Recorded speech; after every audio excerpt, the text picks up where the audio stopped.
শুক্রবার হঠাৎ করে বিধানসভায় মমতাপন্থীদের ধর্নায় মদন মিত্রের উপস্থিতি নিয়ে জল্পনা। শরীর ওদিকে মন এদিকে, মন্তব্য কুণাল ঘোষের।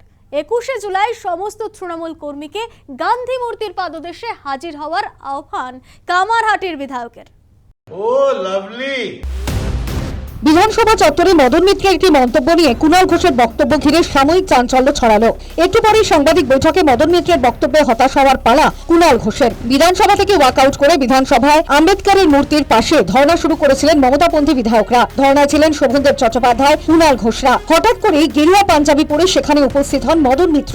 অশীতিপর শোভনদেবকে উদ্দেশ্য করে বলেন, আমি চাই 10 বছর তুমি বিরোধী থাকো। এরপরেই মদনের উপস্থিতিতে কুণাল ঘোষ বলেন, মদন দাস শরীর ওদিকে মন এদিকে।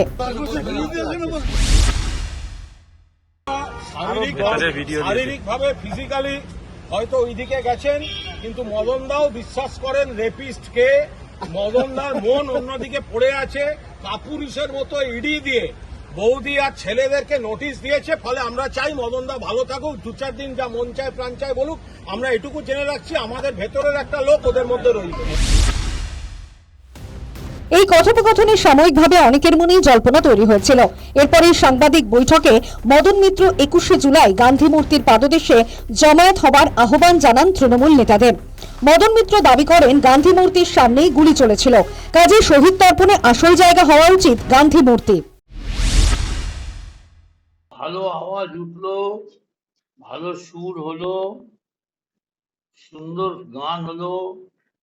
সেই দিন কাকিমা আমরাই ছিলাম সেই রাতে, কি সুন্দর সুর হলো। এই মুহূর্তে যে অবস্থা, বলতে খারাপ লাগছে। তারা মন্দিরে উঠলে তাহলে প্রথম ল্যাম্প পোস্টটা যদি 50 মিটার হয়, 51 মিটার হবে না, 50 মিটারই হয়ে যাবে। মদন মিত্রকে হঠাৎ করে এরকম দাবি তুললেন কেন কুণাল ঘোষ? তবে কি মদন মিত্র চলে যাওয়া এখনো মেনে নিতে পারছে না মমতাপন্থীরা? সে কারণেই কি তারাও মনে করছে মদন মিত্র এখনো তাদেরই সঙ্গে রয়েছে? News time.